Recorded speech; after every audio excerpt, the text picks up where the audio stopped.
అది ఒక పెద్ద పరిస్థితి లాగా డెవలప్ అయింది. అండ్ ఇప్పుడు మన కొత్త టీం ఇప్పుడు వచ్చింది ఇక్కడ. And we are very serious. మనం సీరియస్గా ఇప్పుడు law and order total restore ఎట్లా చేయాలి, ఏం ఇబ్బంది లేకుండా ఒక కామన్ మ్యాన్ది లైఫ్ ఎట్లా డిస్టర్బ్ చేయకుండా ప్రాపర్గా నడిపించాలి. That is our main goal.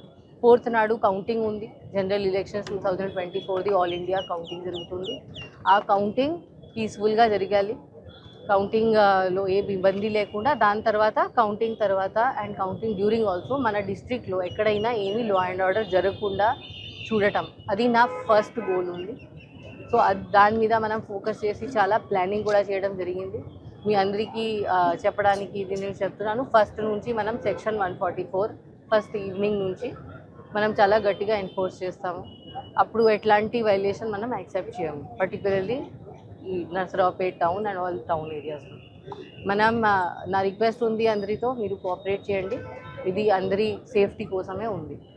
And నా మెసేజ్ ఏముంది అందరికీ, పబ్లిక్ కోసం, దట్ ఏం లా అండ్ ఆర్డర్ ఇష్యూస్ ఇంత క్రైమ్స్లో పార్టిసిపేట్ చేయకండి. అల్టిమేట్లీ మీ మీద కేసు పడతాయి. నేను ఎవరికి వదిలేను. వాళ్ళు ఎవరైనా ఉంటే, ఏ పార్టీ ఉండొచ్చు, ఏ క్యాస్ట్ ఉండొచ్చు, ఏ కమ్యూనిటీ ఉండొచ్చు, I don't care about it. If anybody ఒక నేరం చేస్తే నేను ఖచ్చితంగా వాళ్ళ మీద కేసు కడతాను, వాళ్ళకి జైలు పంపిస్తాను, వాళ్ళ మీద గట్టిగా యాక్షన్ తీసుకుంటాను. అండ్ అప్పుడు క్రిమినల్ రికార్డ్ ఒకసారి డెవలప్ అయితే చాలా ఇబ్బంది ఉంటుంది. అందరి దగ్గర అది కెపాసిటీ ఉండదు క్వాష్ కోసం ఫైల్ చేయడానికి, యాంటిసిపేటరీ బెయిల్ కోసం ఫైల్ చేయడానికి.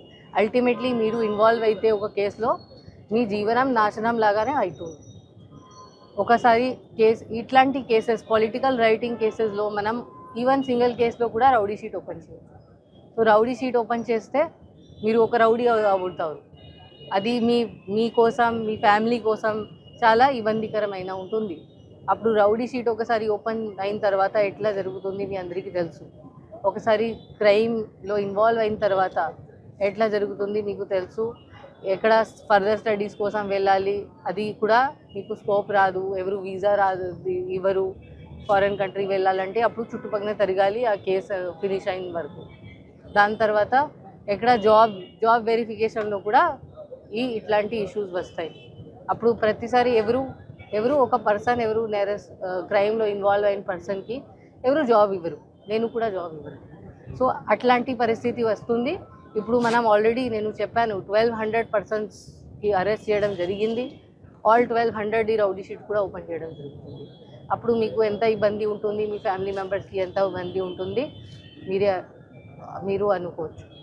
అండ్ నా రిక్వెస్ట్ ఉంది, పొలిటికల్ లీడర్స్, ఇప్పుడు మన పల్నాడు డిస్ట్రిక్ట్ది పేరు ఇంత ఖరాబ్ అయింది.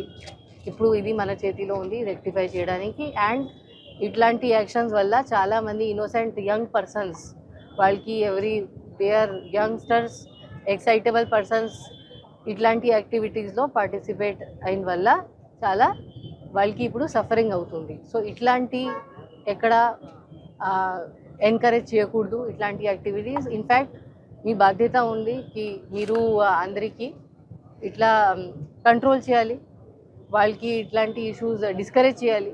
ఎనీథింగ్ చేయాలంటే అది లీగల్లీ చేయాలి. ఇట్లాంటి బయట వచ్చి గొడవ చేయడం అట్లా ఎవరు చేయకూడదు. అందరి family members, elders in the community elders ఉంటారు. అందరికీ నేను మీరు మీ యంగ్స్టర్స్ ఉంటారు, మీ ఊర్లో యంగ్ ఫెలోస్ ఉంటారు, వాళ్ళకి ఇది బుద్ధి ఇవ్వాలి, so that they don't spoil their future. So అది నా హోప్ ఉంది. Apart from this rowdy sheet open చేసాము. దాని తర్వాత బైండ్ ఓవర్ కూడా చేయడం జరుగుతుంది. ఎవరు మనం ఎలక్షన్ ముందు బైండ్ ఓవర్ చేసాము. దానిలో అరౌండ్ 270% ఇట్లాని కూడా ఉన్నారు బైండ్ ఓవర్ చేసి బ్రీచ్ అయ్యారు. బ్రీచ్ అవ్వడం అంటే ఇప్పుడు వాళ్ళు 1 to 2 lakh డబ్బు కట్టాలి గవర్నమెంట్కి, ప్రభుత్వంకి. ఒకసారి బ్రీచ్ అయింది. సో 1 to 2 lakh డబ్బు ఎక్కడ నుంచి తెస్తారు? అది డబ్బు కట్టాలంటే చాలా కష్టం. సో అది కట్టకపోతే జైలుకి పోతారు. సో ఇట్లాంటి యాక్టివిటీస్లో మీరు ఖచ్చితంగా పార్టిసిపేట్ చేయకూడదు. ఇట్లాంటి రౌడీ షీట్స్ ఓపెన్ అయిన తర్వాత ఎవరు క్లోజ్ కూడా చేయరు. ఎందుకు? ఇవి అన్నీ ఎలక్షన్ కమిషన్ నోటీస్లో కూడా ఉంటుంది. ఎవరికి ధైర్యం ఉండదు తర్వాత ఇట్లాంటి షీట్స్ క్లోజ్ చేయడానికి. So better to not indulge in this. And first నుంచి ఎప్పుడు 144 ఉంటుంది, అందరూ ఖచ్చితంగా ప్రాపర్గా అమలు చేసుకోవాలి. Anybody wants to buy some things, ఇప్పుడు టైం ఉంది, 2 days ఉంది, ఇప్పుడు ఓన్లీ పెట్టండి మీ హౌస్లో, సో దట్ మీకు ఇబ్బంది లేకుండా మీరు ఆ 3 days 2 to 6 2 to 5 ఆ డేస్లో మీకు ఇబ్బంది లేకుండా మీరు చేస్తారు. మనం టౌన్లో ఎక్కడైనా any type of gathering allow చేయము. మనం ఇది విక్టరీ ప్రొసెషన్స్, కేక్ కటింగ్ అట్లాంటివి ఏం అలౌ చేయకూడదు. అట్లా ఉంటే మనం కేసు కడతాము. సింపుల్. వచ్చి మన పోలీస్ వాళ్ళ మీద యాక్షన్ తీసుకుంటుంది, కేసు కడతాము. ఇక్కడ ఏం సేవ్ చేయడానికి ఉండదు. నేను అసలు ఏం ఒప్పుకోను. So better not to get into problem with me. మీరు ఇది రిక్వెస్ట్ అనుకోవచ్చు ఆర్ వార్నింగ్ అనుకోవచ్చు, అది మీ ఇష్టం. బట్ ఇక్కడ నా తరఫు నుంచి ఏం ఎక్స్క్యూజ్ ఎవరికి ఉండదు. నా గోల్ ఉంది లా అండ్ ఆర్డర్ మెయింటైన్ చేయడం. దానిలో ఎవరు నాకు ఇబ్బంది పెడితే, ఎనీ ఇష్యూ క్రియేట్ చేస్తే వాళ్ళ మీద లీగల్ యాక్షన్ అవుతుంది. గొడవలు ఎక్కువగా పల్లెటూరులో జరుగుతాయి మేడం. సో ఇప్పుడు టౌన్స్లో, బికాస్ టౌన్స్లో పార్టీ ఆఫీసెస్ ఉన్నాయి, సో ఈసారి మనం టౌన్స్లో కూడా చాలా ఫోకస్ చేస్తున్నాము.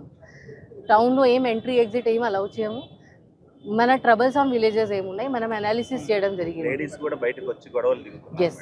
సో మనం ఫస్ట్ ఆఫ్ ఆల్ ఏం ట్రబుల్సమ్ విలేజెస్ ఎక్కువ ఉన్నాయి అది మనం లిస్ట్ అవుట్ చేసాము. మన డిస్ట్రిక్ట్లో ఇప్పుడు రీసెంట్ ఇన్సిడెంట్స్ది హిస్టరీ చదివి, ప్లస్ పాస్ట్ హిస్టరీ కూడా 2019 elections and other situations, we have listed out the troublesome villages. ఆ ట్రబుల్సమ్ విలేజెస్లో కూడా పోలీస్ పోస్టింగ్ చేయడం జరుగుతుంది. అక్కడ మనం ఇప్పుడు అన్ని ఇంత రౌడీ షీట్స్ ఓపెన్ చేస్తున్నాము, వాళ్ళకి అందరికీ కౌన్సిలింగ్ కోసం పిలవడం జరుగుతుంది. మనం అక్కడ ట్రబుల్ మాంగర్స్ ఎవరు ఉన్నారు వాళ్ళకి కూడా బైండ్ ఓవర్ చేయడం జరుగుతుంది. వాళ్ళకి ఎక్కడ మనం తిరగను. అండ్ సో మనకి ఊర్లో కూడా చాలా మనకి పోలీస్ నిఘా అక్కడ కూడా ఉంటుంది. సో మనం చెక్ పోస్ట్ కూడా మొత్తం డిస్ట్రిక్ట్లో చాలా ప్లేసెస్లో అరౌండ్ 30 ప్లేసెస్లో చెక్ పోస్ట్ కూడా ఏర్పాటు చేయడం జరిగింది. ఎవరైనా బయట నుంచి ఎవరు వస్తే మనం అది కూడా యాక్సెప్టబుల్ కాదు. లాడ్జెస్లో వాళ్ళందరికీ నోటీస్ కూడా ఇవ్వడం జరిగింది. లాడ్జెస్లో ఎవరు బయట వాళ్ళు వస్తే మనం అది కూడా యాక్సెప్ట్ చేయము, ఎక్సెప్ట్ ఎవరు కౌంటింగ్ ఏజెంట్స్ వస్తున్నారు నైట్ స్టే చేయడానికి. అపార్ట్ ఫ్రమ్ దాట్ ఎవరు అలౌడ్ లేదు. దాని తర్వాత ఏ ఫైర్ క్రాకర్స్ ఇవి అన్నీ యాక్సెప్టబుల్ లేదు. ఎవరు ఫైర్ క్రాకర్స్ కాల్చితే ఆ రోజు నేను ఐ విల్ ఫైండ్ అవుట్ ఏ షాప్ అమ్మింది అది. దాని తర్వాత ఆ షాప్ది లైసెన్స్ కూడా నేను క్లోజ్ చేపిస్తాను.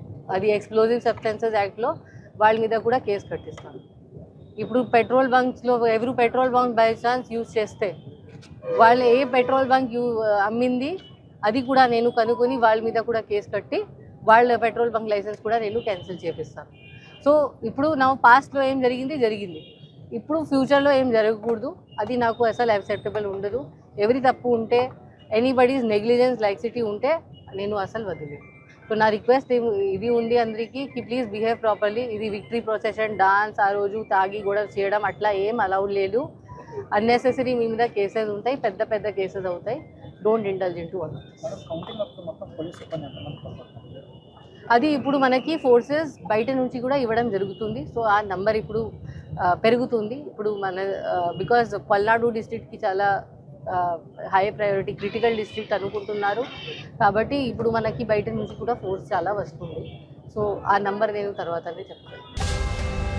Please subscribe Telugu politics.